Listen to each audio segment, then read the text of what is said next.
Hi there, this is Break the Silence. I am Mercy Makinde, and today we're talking child sexual abuse. Why do people abuse children? What is there in a child that attracts them to adults, or why do adults get sexually attracted to children? And why is it becoming so rampant? I mean, every day in the news we hear one case of abuse or the other. Is it because of social media we're just getting to know about these things, or have they always been happening? Statistics also have it that 1 out of every 3 girls is being abused before she's 18. And for the boys, 1 out of 5. If you ask me, that is so scary. What really can we do to stem this tide before it ruins our future generation? Today on the show, I have 2 exceptionally brilliant guests who will be walking with me through this path of seeing the dangers in child sexual abuse and what can be done to stem it. Don't go away, we'll be right back.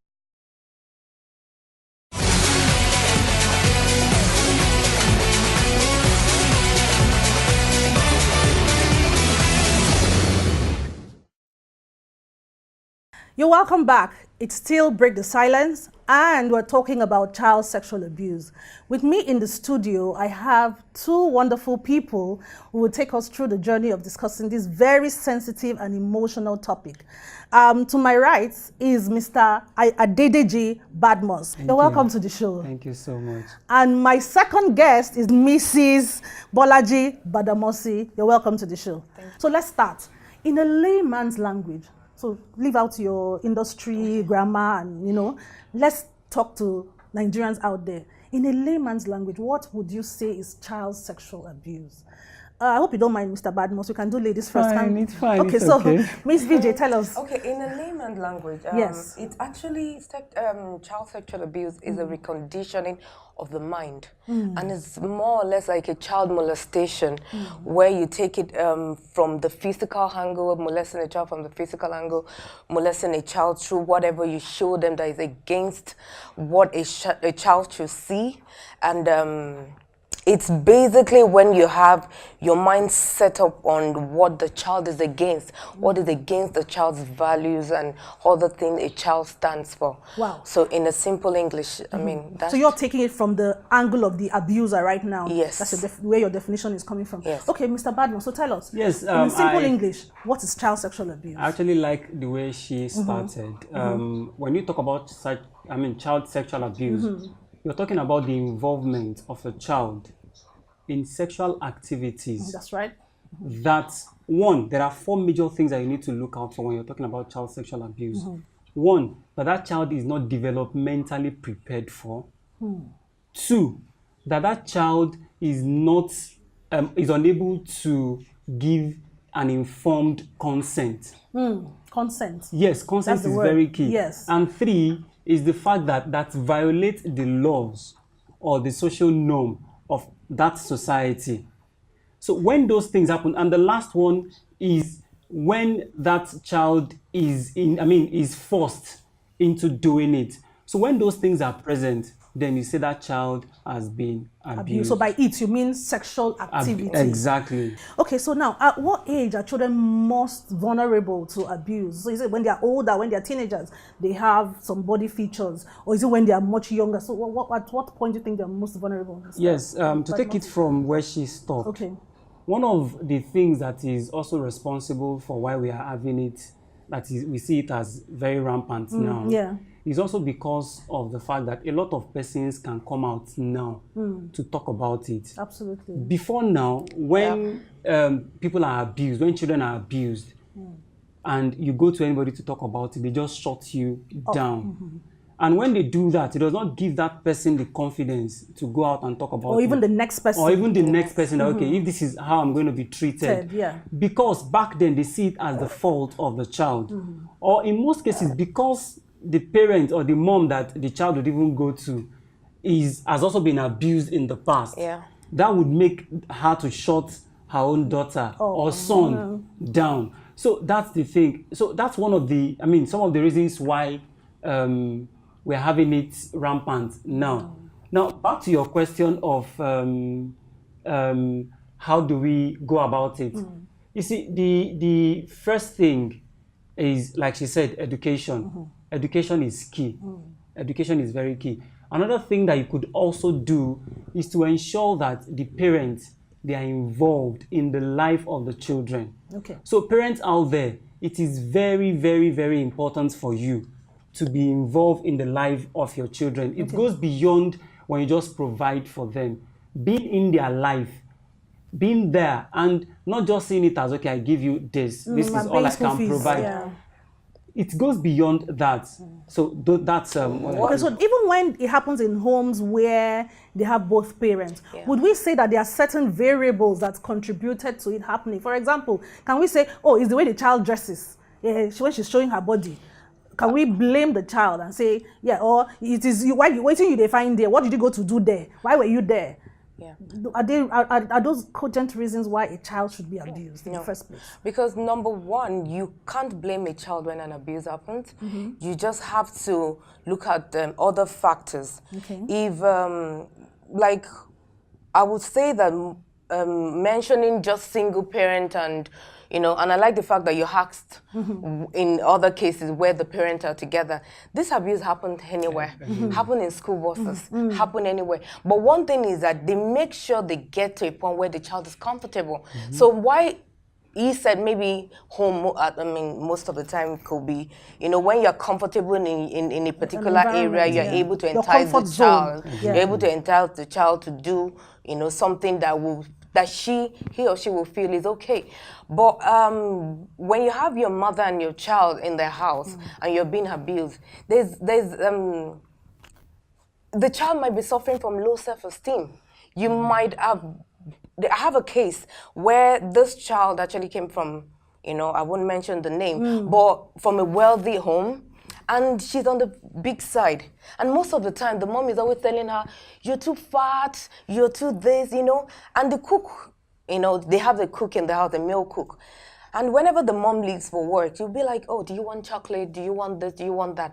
And even at the time, the man might not have it at the back of his mind that he's going to do anything. But when you find out that you've earned someone's trust, you will move it to the next level. Yeah. You move it to the next level. So he earned the trust of the child. You're so beautiful, don't mind your mom. So whenever the man goes on shopping, maybe to goodies and everything, he buys her chocolate, pizza, and don't worry, your mom will not know about it. So, the girl felt like, I'm actually beautiful. Someone actually told me that I'm beautiful. So sometimes we make the mistake as a parent to hold up to this child, because I give another example, like when the child is in the womb, God protected the child. What the child was eating at that point is that we didn't know. He was actually placed in a membrane that protected him or her from any toxic thing in our body. We can take a toxic. Now you're going to another dimension. I'll pause you there. We'll take a short break. When we come back, we'll continue from there. Okay, thank you.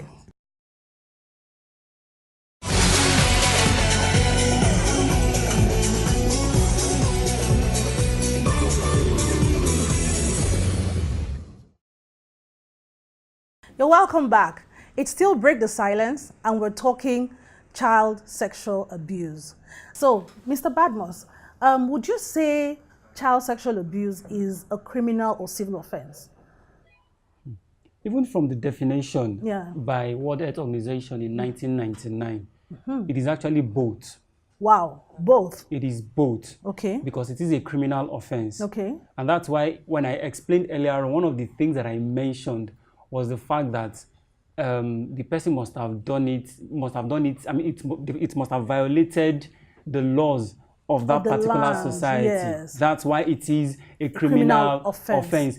Why it is a civil offense is because you're also going against the social norms of that particular society. And I don't think there is any society in the world where children are allowed to be abused. Okay. So you work a lot with children, Ms. BJ. Yes, now, since we now know that it is a civil and a criminal offense at the same time, why is it that it often goes unreported? I mean, child sexual abuse. Why don't children often come up to it? What I've noticed about this is you actually found the less privileged children come out more than the rich children, because even for the less privileged that comes out, you will know that someone pushed them because someone got a hold of the event. Because of the cultural thing in Nigeria that, oh, I don't want that stigma on my child. I don't want that stigma that I'm not a good parent. You tend to hide a lot of things. And by hiding, it's a bit of psychological problem for the child. So that's why most of the parents, they rather hide it and think they could fix it. That is it not just an ordinary touch? Is it not just an ordinary penetration? If I talk her out of it, It won't kill her. It won't kill her. And that's where we are getting it all wrong. This thing is storing in the child's soul because it's against her will. You know, so but what parents don't understand it, you know, when this thing doesn't happen to you directly, you tend to forget the psychological part for the child. And it just goes, and because a lot of cases, we hear about a lot of cases, and thank God for what Lagos State is doing and making the punishment so strong and stiff on I hear it's life. Yes.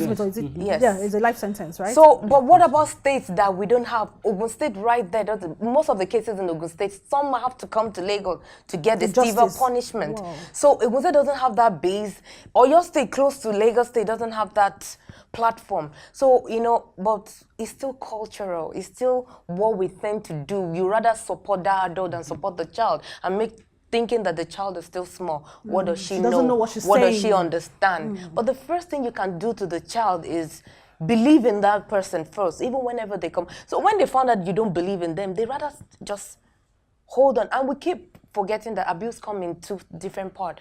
Abuse comes in the pleasurable part and the painful part. It's the painful part we hear. Some of the abuse that come through pleasure doesn't come out. So that takes me to my next question. So when abuse is not reported, does it mean that the child has consented, or because the child enjoyed it? Because the child is still human, so maybe, like you said, some are not painful, so it could have been pleasurable. So if the child did not report, does it mean the child has consented, and does it now rule out the fact that it's still a crime? Well, I don't think so. Okay. It is still a crime, and this is because from where she take it from, you would see that there's what is called child sexual abuse accommodation syndrome. What that is talking about is one of the major reasons why this disclosure does not come, or why they don't report it, is because they are forced to keep quiet, to keep it a secret. Because these perpetrators, they tend to put a lot of fears into these children, that if you do this, you will die. Yeah. If you do this, I will kill you, I will kill your mother, I will kill the whole of your family.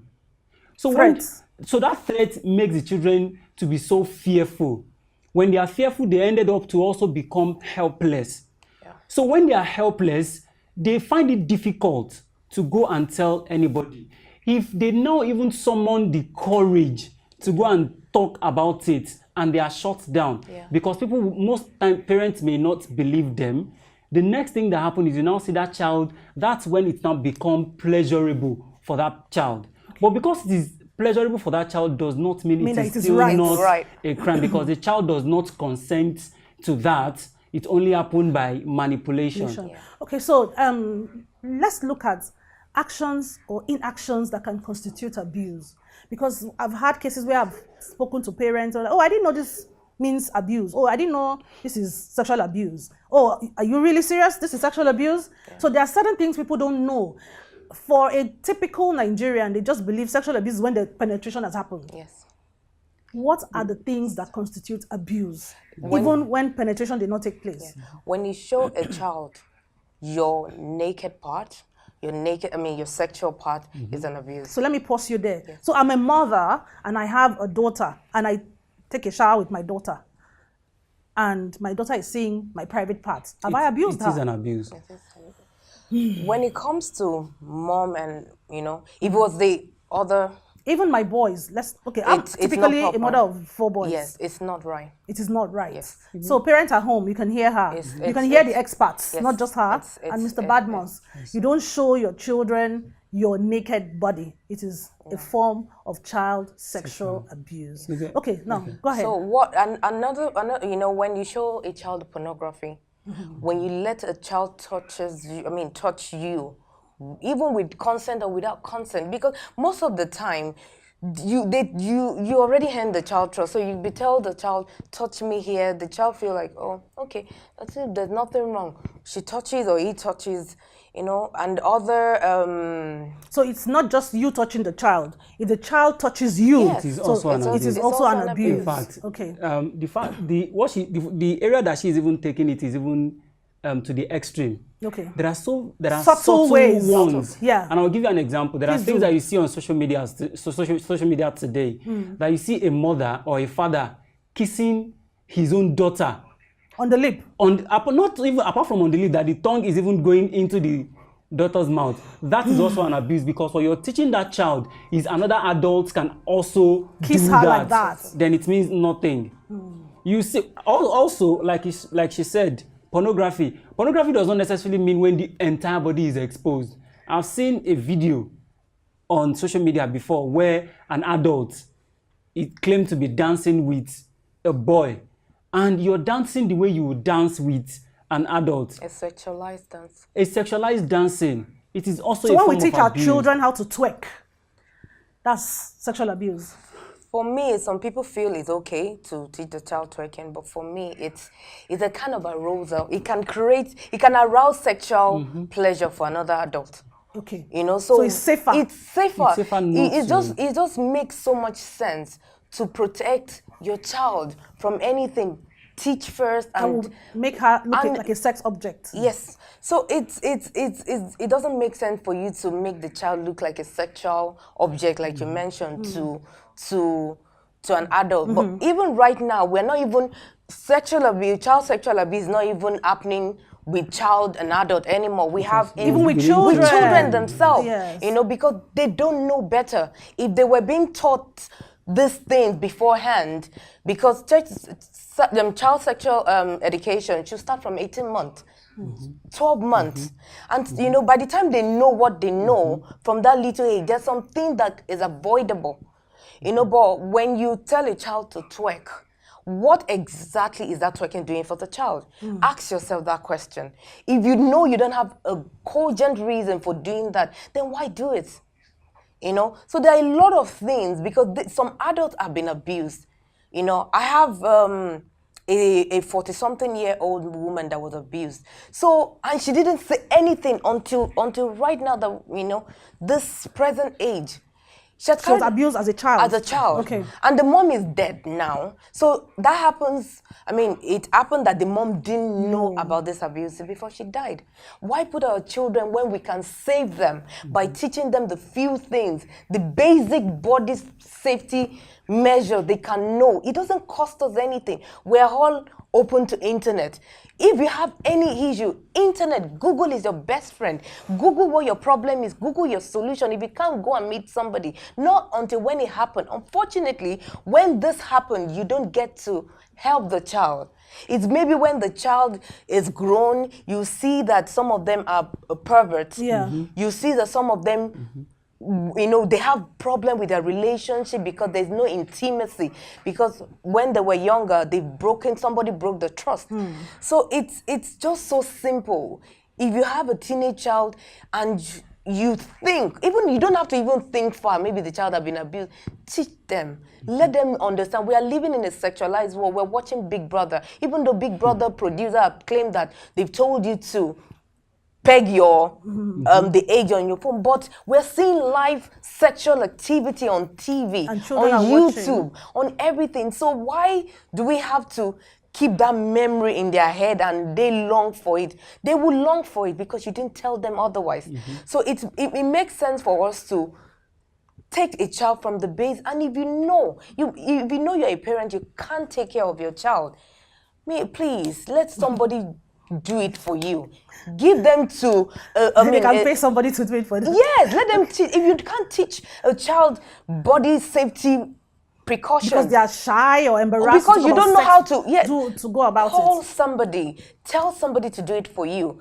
It doesn't cost you the amount of, you might not even pay. If you think it's the money, go on the internet, search for it, tell them the basic thing. If you think your child doesn't earn your trust, read about how your teenage child can earn your trust. If you don't If they don't earn your trust, they will get it from somebody else. All right, Ms. BJ, thank you very much. We'll take a short break. When we come back, we'll round off. So you tell us what help is out there for victims of child sexual abuse. Don't go away.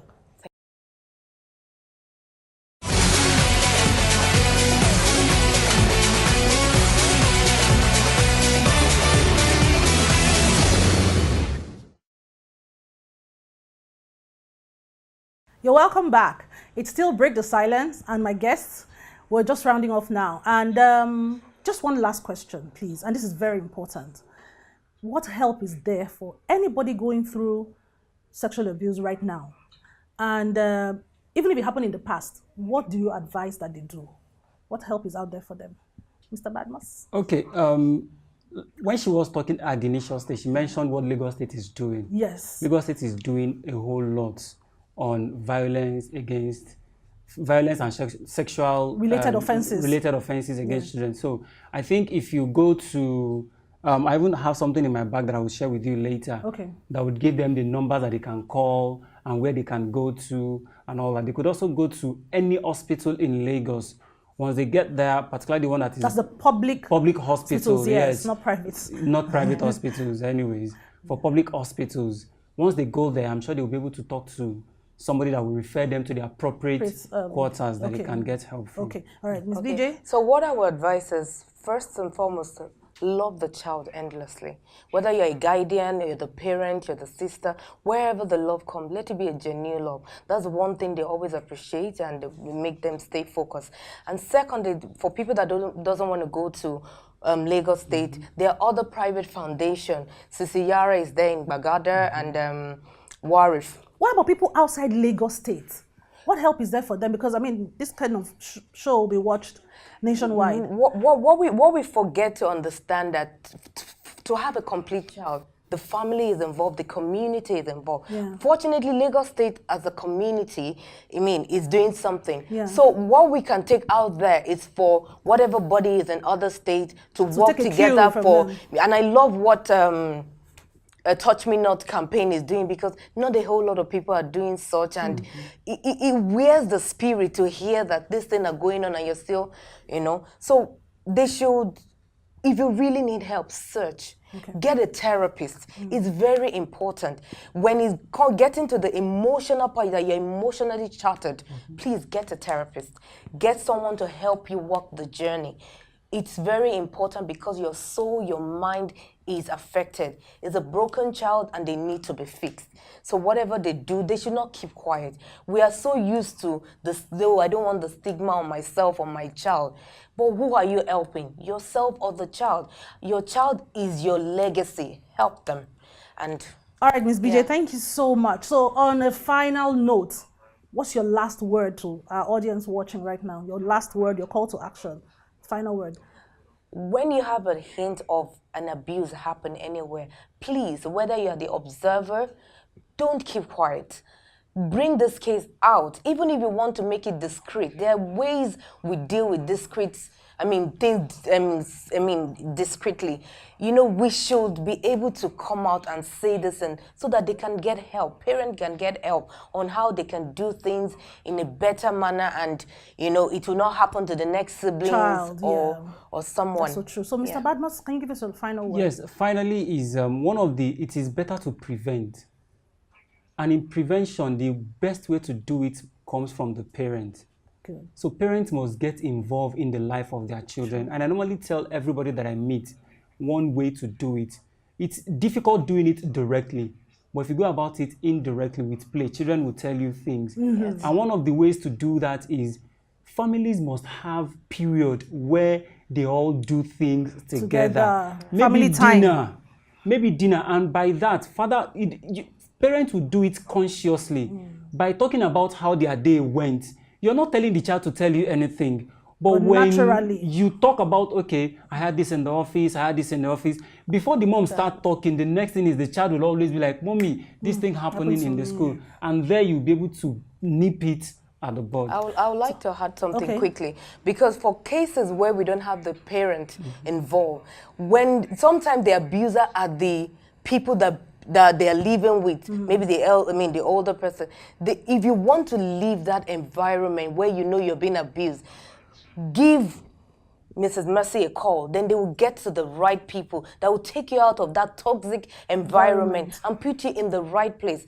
Numbers and everything will be given to them so that you can move away from that, because sometimes they are so helpless, they don't have anywhere to go. But where they have the abuser in the same room, in the same house with them, where do they go to? What happens to them? So please give Mrs. Mercy a call, and every other thing will come through. Thank you so much, my guest. Say, what more can I add? You've heard from the experts. Just stay safe, speak out, and break the silence. Have a nice day. Bye.